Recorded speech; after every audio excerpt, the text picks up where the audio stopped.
Welcome back to more FPL content. This will be my predicted lineups for Game Week 4. And once we get some press conferences on Friday, I'll finalise these predictions ahead of that Saturday deadline stream. But I've gone for Arsenal 2, Nottingham Forest 0, and what you see on screen are my scoreline predictions for the upcoming deadline. Bournemouth 1, Brighton 1, and the Cherries have a poor record against the Seagulls. Crystal Palace 3, Sunderland 1, Everton 1, Aston Villa 2, Fulham 2, Leeds United 1, Newcastle 2, Wolves 0. I've gone for a 2-2 draw between West Ham and Tottenham Hotspur and a 3-1 win for Chelsea away from home against Brentford. Burnley 0, Liverpool 4, and Manchester City 2, Man United 1. But some of these predictions are subject to change. The same goes for the lineups you'll see throughout this podcast, where I cover injury updates and I talk about some possible alterations from Game Week 3 and going now into the upcoming match day. So there's a lot more to dissect throughout this podcast, and stay tuned for even more FPL and use your fantasy content. If you want to see an updated wildcard team, then let me know down in the comment section below, and be sure to drop a like on this video, subscribe to my channel, and also hit the notification bell so you're always up to date with my content, whether it's for FPL or UCL fantasy. There'll be more drafts headed your way for the Champions League. The same goes for a chip strategy guide and my team selection, and on top of that, there'll be another deadline stream next Tuesday. Check all the links in the description for my Patreon and the Championships, for likes to my videos, amongst many other perks. My Discord server, the FPL League, and Spotify can also be found in the description. But without further ado, let's jump straight into it. We'll start off with a potential title contender in Arsenal, and Califri is one of the only players to have gone up in price in FPL over the last couple of days to 5.7 million. I expect David Raya to start in goal for Arsenal as usual, but he didn't start for Spain across both matches in the international break, and the same goes for Jurrien Timber, who only got a few minutes off the bench in their second game against Lithuania, and he was benched against Poland. I expect Mosquera to replace the injured William Saliba, but certain reports indicate that the injury to the Frenchman isn't that serious and he could return for Game Week 5 facing Manchester City at home. But there's no need to rush him against Forest at home. I think it's going to be a tough fixture anyway, especially with them appointing Ange Postecoglou, and Nuno Espirito Santo, of course, has departed the club. But I think in the case of Arsenal, they've got so many options in that defensive line. The same goes for Hincapié, who played very well for Ecuador across both matches in the World Cup qualifiers, and you've also got even more squad depth where that came from. There are also reports indicating that Ben White could be available, and I expect him to be in the squad against Nottingham Forest, but he will likely be on the bench and not start over Jurrien Timber. I think Califri is the first choice left back, and it's his spot to lose. He just won the Arsenal Player of the Month award for August, and the midfield three should be Zubimendi, Odegaard, who now costs 7.9 million, but he's been brilliant for Norway over this international break and throughout the entire World Cup qualification process. And Declan Rice also did very well for England, getting goal contributions in both matches. Madueke also scored in that 5-0 win against Serbia, and I expect Eze to start over Martinelli as the left winger, but that remains a little bit of a doubt in my mind, and Gyökeres up front should still be quite nailed on in the grand scheme of things. In terms of injuries, Kai Havertz, Gabriel Jesus, William Saliba, Saka, Norgard, and Ben White are all currently doubtful or ruled out. So in the case of Norgard, White, and also Saliba, they could be available over the coming weeks. But in the case of Kai Havertz, Jesus, and Saka, expect that to be a little bit longer term, especially in the case of the first two. And Saka could return actually against Man City or Newcastle. That's what other sources were indicating, but we won't find out anything from Mikel Arteta. We all know this, and if there are any updates, I'll provide them on this channel. So whilst there are some positive bits of news there for Arsenal in the case of Saliba and Saka, if they return for Game Week 5, they're still missing multiple key players, and they were a big miss against the likes of Liverpool in Game Week 3. The next team is Aston Villa, and is it going to be Emi Martinez or Marco Bizot? We're going to find out in a couple of days' time, but I think Emi Martinez will come back into that starting lineup, and a back four of Konsa, Mings, Pau Torres, and Luka Dean, because we actually saw Matty Cash pick up an injury for Poland over the international break, and he was playing very well actually, so that would be a massive blow for Aston Villa, but the injury shouldn't be long term. It might be enough to rule him out for this weekend against Everton, but I think Konsa will come in at right back. Then we'll see Mings, Pau Torres, and Luka Dean to complete that defensive line, and also seeing something a little bit different in the midfield, of course, and ideally they would have Kamara or Onana, but I think they'll miss out against Everton, and we'll see Tielemans alongside McGinn as that midfield pivot, with Rodgers a little bit ahead of them. He got an assist against Serbia in that 5-0 win. Donu Marlon on the right, Guesson on the left, and Ollie Watkins up front. He costs 8.9 million now in FPL, and there are several price decreases over the last couple of weeks for these Villa players. Tielemans went down to 5.9 million, Marlin to 5.3,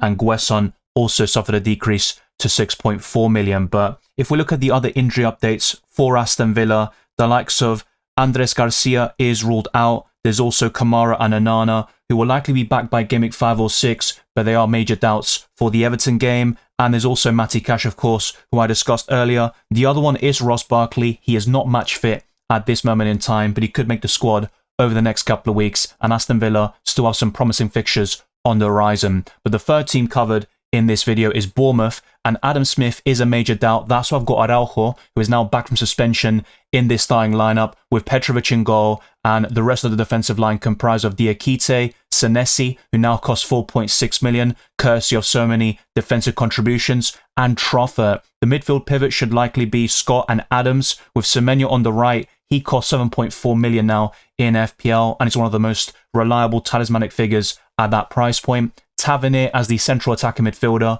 Brooks on the left, and Evanilson up front. We could see the likes of Christie and Kluivert start games very soon, but they have to win their places back because Bournemouth have done very well over the last couple of matches, and I've only gotten one wrong in terms of the predictions, 32 out of 33 correct. And of course, with Arsenal, as you saw earlier, it was 30, and Aston Villa 29. I'm looking to better those numbers in the coming weeks. But with Bournemouth, the injury updates we need to bear in mind are Enes Unal. So he had surgery many months ago, back in January, I believe, and Araujo is now back from suspension. Lewis Cook should be available after the international break. That's what Iriola said a couple of weeks ago. And Adam Smith, this was the exact quote, and the reason why I don't have him in my predicted lineup, even though other websites do include him. So Iriola said the following: I think Adam knows his body very well. Straight away, he went to the floor and he told us it was a hamstring injury, so we have to assess him, but he will be out for some weeks. So based on that, and it was straight after their 1-0 win against Tottenham, I think Adam Smith will miss game week 4, and we'll see Araujo as the starting right back, and he only costs 4 million in Fantasy Premier League. But there is another team to discuss here in Brentford, and I've gotten 29 out of 33 correct. Their fixtures don't look as promising as Aston Villa or Bournemouth fixtures. Keller will be between the sticks. His ownership has dramatically decreased over the last couple of weeks, and it's now under 10%, but he still costs 4.5 million, and I expect Coyote, Collins, Vandenberg, and Lewis Potter to be that defensive line, with Henderson and Yarmouk as the central midfielders, and Damsgaard a little bit further forward, Danga Ouattara on the right, Kevin Schade on the left, and Igor Thiago up front. Brentford don't have any natural cover up front, so I think he's quite nailed on overall, but we could see internal solutions like one of Danga or Schade start up front if Igor Thiago was suspended or injured. It's Chelsea at home next. There's also Man City on the horizon, and the likes of Fulham and Man United might be fixtures where Brentford target to really win those games, but there are some promising signs under Keith Andrews. They obviously won 2 games in a row before that Game Week 3 defeat, but there are definitely areas for improvement, and Brentford have some quality players at their disposal still, but the squad depth is a little bit lacking. I like Malambo, who showed a lot of promise, of course, in UCL Fantasy, and him signing for Brentford was obviously a big shock to me, but we'll see how things go for them over the next couple of weeks. Yano is still ruled out. I think he would be a starter for this Brentford team. There is also Magoma, who has a thigh injury, Konak, the likes of Gustavo Gomez, and of course there are other areas where Brentford could improve, but ultimately they do have a thin squad compared to some of the others coming up next. That even includes another team starting with B in Brighton. I've gotten 28 out of 33 correct. Verbruggen in goal, Vifa, who is currently an injury doubt, starting as the right back with the assumption that he has the necessary fitness and match sharpness to start that game. Van Heck, Dunk and De Kuyper should complete that defensive line with a midfield pivot of Beleba and Hinshelwood, Minter and Matoma as the wingers, and Gruder, who scored the winning goal against Man City as a substitute. I think he'll earn a spot in that starting 11 with Jorginho Rutter up front, but we could also see Danny Welbeck play there, of course, and Rutter play in a deeper position. Matt O'Reilly joined Marseille, so he's no longer a consideration for our FPL teams, nor for Brighton, who started this campaign with O'Reilly taking the first penalty, and Brighton have earned a penalty in the first 3 match days with different takers in every single situation. James Milner was the recent recipient against Manchester City, and the fixtures overall look fairly decent, but Brighton are very difficult to predict. They can beat the best teams in the country and then lose against seemingly inferior opponents. But in terms of the injuries, Adam Webster and Solly March are both out, and Vifa, of course, is a slight concern, but Herslow described it as a small issue, so I think he could be available and start there for Brighton against Bournemouth away. But the next team will face the Premier League champions at home, and their fixtures are extremely difficult in Burnley. They face Nottingham Forest, Man City and Aston Villa over the next 4 game weeks, and you could argue that Villa are slightly easier on paper now, considering their start to the season, but winning at Villa Park is still a very tricky challenge. Of course, dating back to last season in game week 2, Aston Villa lost 2 games in the home stadium, so it's still going to be a mighty challenge there for Burnley. Dubravka should start in goal. He is still priced at 4 million, but that could change over the coming weeks because he's the only playing 4 million goalkeeper. Naturally, that would increase the price tag at some stage. Walker, Ekdal, Estev and Hartman is a very reliable back four in terms of the minutes at this moment in time, with Ogochukwu and Colin in the midfield. Bryn Larson on the right, Jadon Anthony on the left, who's been very impressive from an FPL perspective. Hannibal Miebri just behind Lau Foster, but the likes of Fleming and Breuer are knocking on the door, and we could see a change up front for the Clarets, and I think that could happen very soon. In terms of the injuries, Bayer, Connor Roberts, and also Amdouni are all injured at this moment in time, but I wouldn't expect that to even have a bearing on the starting 11 should they be available over the coming weeks. But Burnley have such difficult fixtures on paper, and I wouldn't be investing in any of them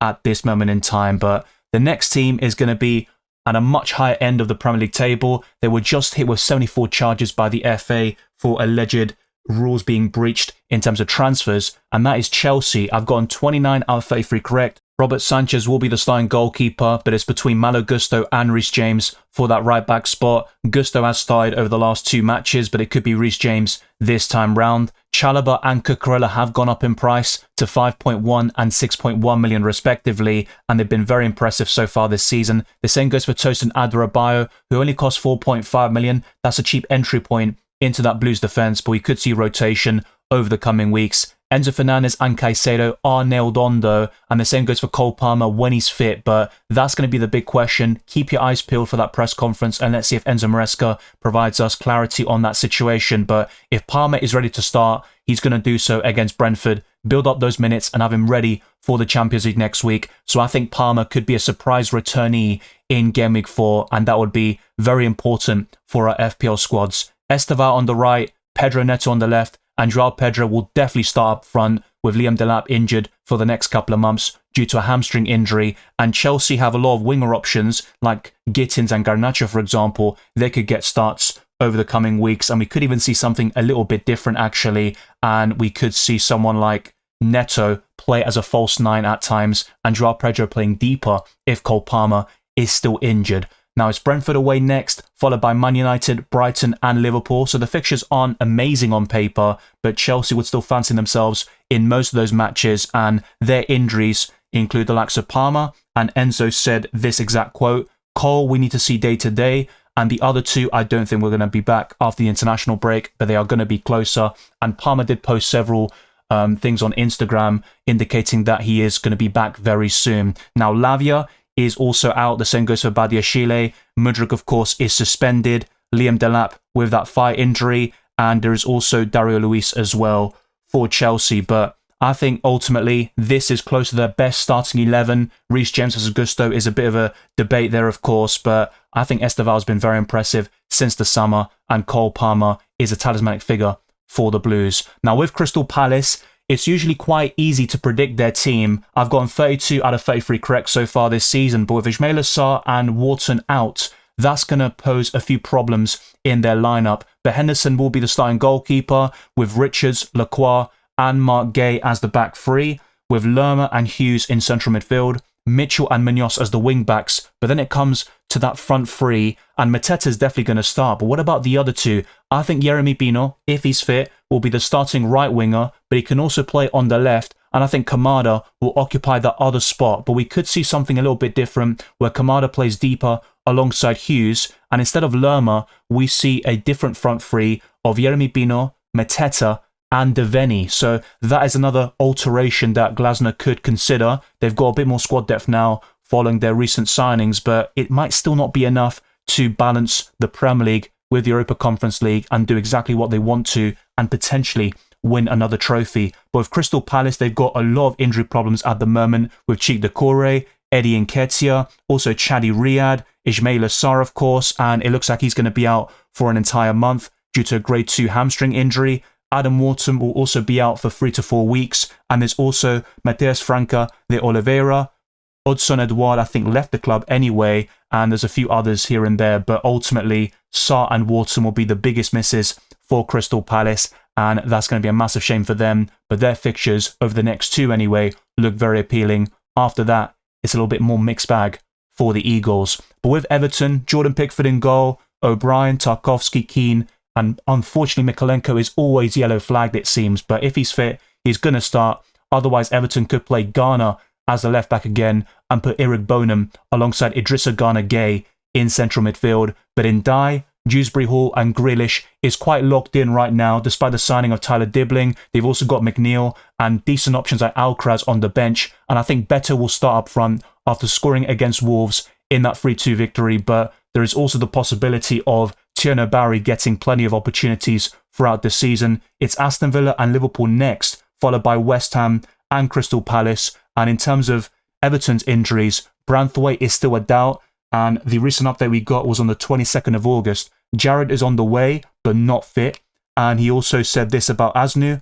Adam still has a little bit of a problem with his ankle. He is back doing a little bit of training, but we just need to monitor it and see how he is. And that update was provided a week afterwards on the 29th of August. And Nathan Patterson is still out with a hip or pelvic injury, I believe. So those are going to be notable absentees, but Branthwaite is going to be the biggest miss of the lot, and he would enter straight back in over Michael Keane, who has done a decent job in his absence to cover for that massive loss for Everton. With Fulham, though, I've gotten 28 out of 33 correct. They have been very difficult to predict so far this season, despite a very quiet transfer window, and Marco Silva has complained about that. They aren't in a great position in the Premier League table, but it is early days, and they were a bit unfortunate in certain matches. Leno will be the starting goalkeeper with Tete, Anderson, Bassi and Sessegnon, but there's also the possibility of Robertson starting as the left back and then Sessegnon being deployed further forward in Harry Wilson's position. But I've gone for Sandenberg and Lukic in central midfield, Wilson and Iwobi as the wingers,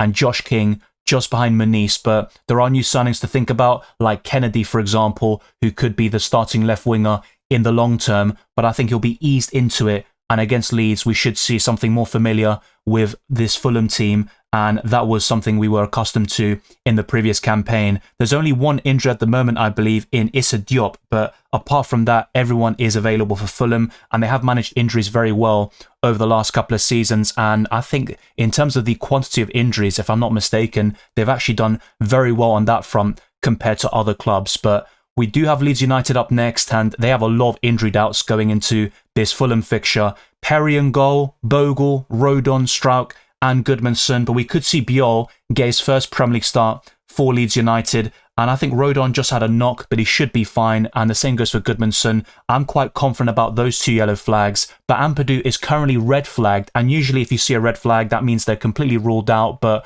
once we get those press conferences on Friday, some of these red flags could turn orange, yellow, or be completely removed, so that could happen with Palmer. And in the case of Ampadu, who was a massive miss as well over the last couple of weeks, and Gruev is a massive downgrade according to many Leeds fans, Longstaff and Stack should complete that midfield. I'm more concerned about Tanaka. I don't think he'll be available against Fulham, and the front three will likely be Daniel James, Nonto and Nmecha, but don't be surprised to see Calvert-Lewin get his first Premier League start for Leeds United, and we could also see Okafor get the place over Daniel James, and it would be a much different front three. Leeds United haven't scored enough goals, only one this season, and that was from the penalty spot against Everton in their first match. But I think defensively they have been very solid with a clean sheet as well against Newcastle in Game Week 3, but they need to improve their away record and score more goals, so having 1 or 2 changes in that forward line could facilitate a lot of improvement. So with the injury update on Tanaka on the 26th of August, Daniel Farkas said it is a medial collateral ligament MCL injury. He'll be out for a few weeks. We're not sure how long. Not back before the international break, similar to Ampadu. And the update on the Welshman on the 21st of August was he'll be out for at least until the international break. He's a tough boy. He'll miss the next 3 games, including the League Cup game. It's not ideal. He's our captain and a very important player. we'll have to find some solutions. So those 3 matches have taken place already, of course, and a few weeks have passed, and I think Ampadu could come back in to that starting lineup. And based on the research I've done through several Leeds United forums, they are more confident on Ampadu starting compared to Tanaka. And with the 2 yellow flags for Goodmanson and Rodon, I'd be far more confident that they will start in Game Week 4 compared to Ampadu. Moving on to the Premier League champions Liverpool, I've gotten 31 out of 33 correct. And despite Szoboszlai doing a decent job at right back, he won the Player of the Match award against Arsenal after scoring a great free kick. I think he'll be moved into the midfield alongside Gravenberch, and Conor Bradley has to get some minutes at some stage, and facing Burnley away, that would be a great opportunity. So I'm going for Alisson in goal, Bradley, Konate, Van Dijk and Kerkez, with Gravenberch and Szoboszlai in the midfield. But of course, they could persist with Szoboszlai as the right back and have McAllister partnering Gravenberch. Salah, Wirtz, Gakpo and Ekitike should be fine for now, and the Frenchman has gone up to 8.8 million in price overnight. But Alexander Isak will make a cameo off the bench, and in Game Week 5, I think the Swede could get his first start for Liverpool in the Premier League in that Merseyside derby, which would be absolute fireworks in my opinion. With Liverpool, they only have 2 concerns at the moment. I think with Konate, he only had cramp, so he should be fine to face Burnley away. And in the case of Frimpong, of course, he missed several weeks of action with a thigh injury, and the last update we got was on the 21st of August, but he could return against Burnley, but I think he'll be on the bench if anything, and not start over Conor Bradley or Dominik Szoboszlai. But we are approaching the end of this podcast with several teams still left to cover, of course. One of them is Manchester City, which is always so difficult to predict. But I think Donnarumma will be the starting goalkeeper from the get-go over James Trafford, despite some impressive performances like the one against Brighton in that 2-1 defeat. Matheus Nunes as the right back is likely, with Ruben Dias and Kusanov, who is currently an injury doubt. He picked up a problem against Brighton around 85 minutes. He had to be subbed off. And John Stones is another one who pulled out of the England squad with an injury, but it could be one of those international break issues, and he should be fine for that Manchester derby. So don't be surprised to see John Stones partnering Ruben Dias in central defence. And I think Aït-Nouri will be the left back. But of course, Gvardiol is another one who could mix things up in that defensive line. Rodri, Bernardo Silva and Reinders is the most likely midfield partnership, but by no means is it locked in. And I'm going for Oscar Bob on the right, Doku on the left and Haaland up front. Marmoush sustained a problem for Egypt over the last couple of days, and he will miss Game Week 4. That was confirmed by Manchester City already, and whilst it might not be a long-term issue, he is going to miss an important game there for Man City, who have been decimated by injuries so far this season. They currently have up to 10 issues. That includes Cherki, who's going to be out for 2 months. Mateo Kovacic, I think, is ruled out. Gvardiol will be one to monitor. He can start in central defence and also as a left back, and that could shake up that defensive line for Man City. And Savio is now staying at the club, and he was linked with Tottenham Hotspur. He also had an injury, which is why he missed out in Game Weeks 1 to 3, but we could see him re-enter the thinking and maybe start some games for Manchester City. Bettinelli, who is one of their goalkeepers, has a knock. There's also Kusanov, and I think it's between him and Stones for a starting spot. Foden has an ankle injury, but if he is ready to start, I think a lot of Man City fans would actually pick him to have the nod over those other options, even the likes of Oscar Bob. And of course, they are in slightly different positions, but Foden can play on the right, on the left, and as an attacking midfielder, and that could be a nice replacement for Cherki, of course, within their squad.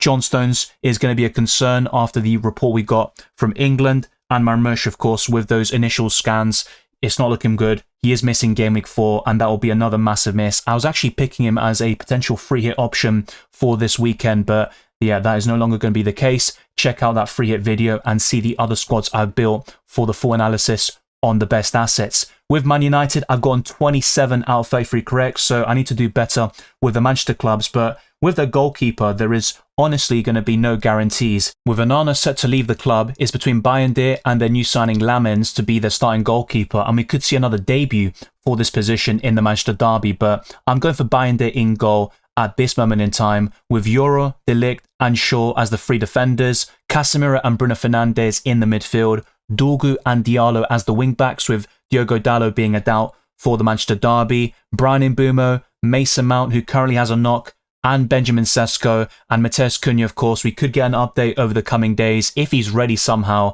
then he would be in that starting lineup, of course. And there is the possibility of Bruno Fernandes playing a little bit further forward, and we could see Mainu in this starting 11 over Mason Mount. But I think Amorim does like Mount overall for his pressing and what he offers off the ball. And he has had a decent start to this season, all things considered. So we could see that, also result in a tactical tweak for Manchester United. Lisandro Martinez remains out with a knee injury. Mateus Cunha has that thigh problem. Mason Mount, of course, has a knock. And Diogo Dalot picked up a muscle injury during the international break. So that could be another major loss. He was also pretty decent against Burnley, but Dalot has had his fair share of critics for Man United over the last couple of years. With Newcastle, I've gotten 31 out of 33 correct, and I've got another red flag player in a starting 11 in Joelinton, but the reports from a few weeks ago is that he's going to miss Game Week 3 and be available after the international break. So if he's ready to start, I think he'll enter that starting lineup against Wolves at home.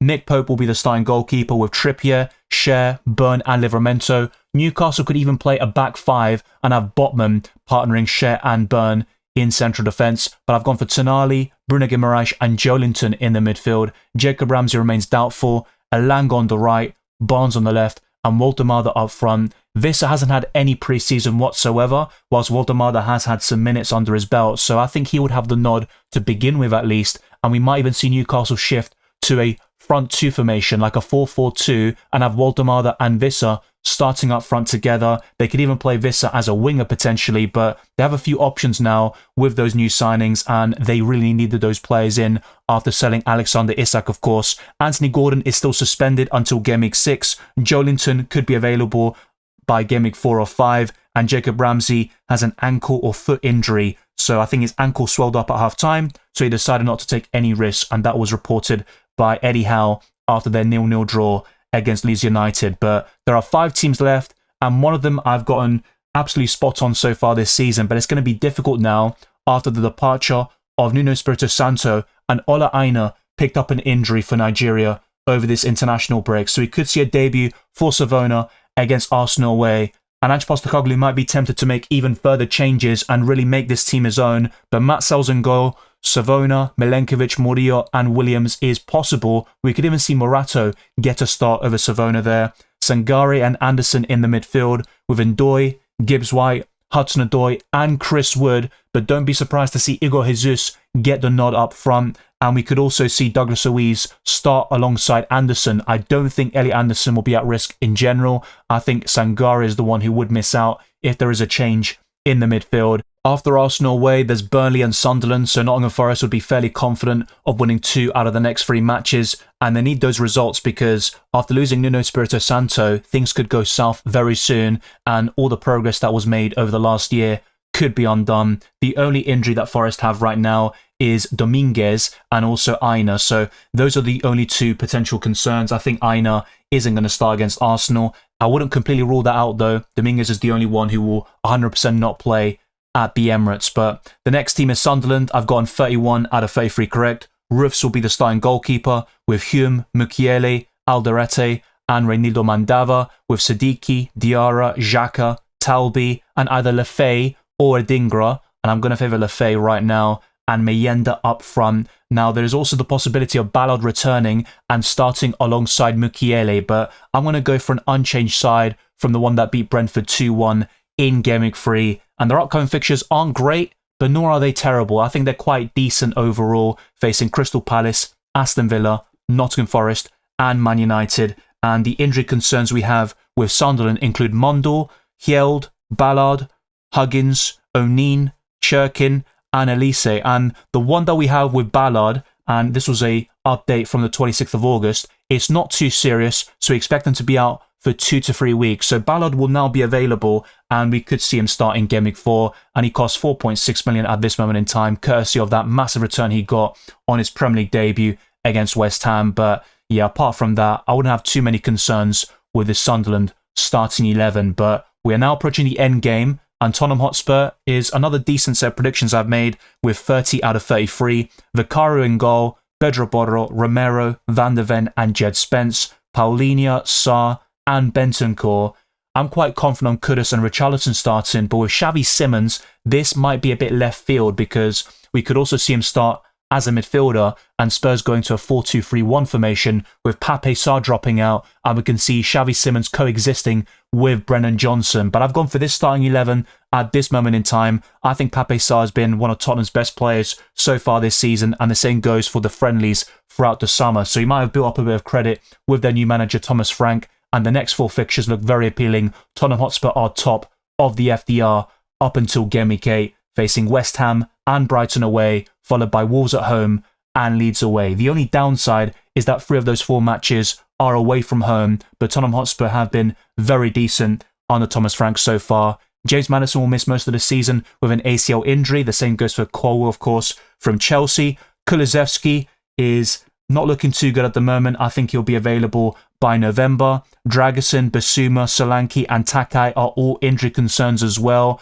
And Solanke could be out for another month or 2. And I think once he's fully fit, he could get the nod over Richarlison. And another player to talk about is Kolo Muani, who can also play as a winger, but also up front instead of Richarlison. But I think the Frenchman will be on the bench against West Ham away, and he could make his first start against Villarreal in the Champions League. But now we've got West Ham, and of course they are facing Tottenham in Game Week 4, and I don't think they'll make many changes from the side that beat Nottingham Forest 3-0 with this 4-2-3-1 formation this time round, and not playing this back three, which resulted in some really heavy defeats in the Premier League. Hermansen in goal, Walker-Peters, Mavropanos, Kilman and Diouf, with Soucek and Ward-Prowse in the midfield, Jarrod Bowen, Paqueta and Fernandez, and Callum Wilson over Fulkrug. Let's see if I finally get this right. I'm quite bullish on Wilson getting the nod over Fulkrug, and I think that will happen very soon. Now, they have made some signings, so we could see a very different looking midfield over the coming weeks, and Somerville could be a left winger here in this West Ham team, with Matheus Fernandes playing in a deeper position, so don't be surprised to see Soucek and Ward-Prowse drop to the bench very soon, but I don't see that really being a need for Game Week 4 after that performance against Nottingham Forest, particularly in the last 15 minutes of that game. Fulkrug is currently a doubt, and he could be available in a couple of weeks' time, so surely Callum Wilson will start this time round. George Urphy is also injured, and the same goes for Luis Santos, but apart from that, it's not looking too bad for West Ham, and it certainly is a much better situation than it was a couple of weeks ago when Graham Potter looked to be on the way out of West Ham United. And finally, another team that I've gone 28 out of 33 correct is Wolves, and I expect their starting 11 to comprise of Jose Sarr in goal, Santiago Bueno, Agbadu and Totti Gomez in central defence, with Chachauna and Wolf as the wing-backs, João Gomez and Andre in the midfield, and Menetzi, Arias and Strand Larsen up front. If he's not ready to start, then it'll be Hwang Hee-chan having the nod up front, and he scored in Game Week 3. Only Chiwomi is ruled out. The likes of Hoover, Strand Larsen and Hugo Bueno are currently being assessed, and they would be massive additions to that Wolves squad against Newcastle away. All 20 Premier League teams have been analysed with their predicted lineups, injury updates, suspensions, you name it. Everything you need to know for Game Week 4 has been covered on my channel, with best free hit and wildcard squads, transfer tips, my team selection, and discussing different transfer plans and differentials throughout the last couple of weeks. We are approaching the end of the international break, and very soon I'll be back with another deadline stream on Saturday. Make sure not to miss it, and also stay tuned for my UCL Fantasy content by liking this video, subscribing to my channel, and also hitting that notification bell so you're always up to date on my content for both fantasy formats, which will be discussed throughout the season, and keep your eyes peeled for the deadline stream next Tuesday for the Champions League. Follow me on X, Instagram and Blue Sky, DylanRCM, and check all the links in the description for my Patreon and the Championships, further links to my videos, amongst many other perks. My Discord server, the FPL League and Spotify can also be found in the description. I'll see you on Saturday for the next FPL deadline stream, and stay tuned for even more UCL Fantasy content.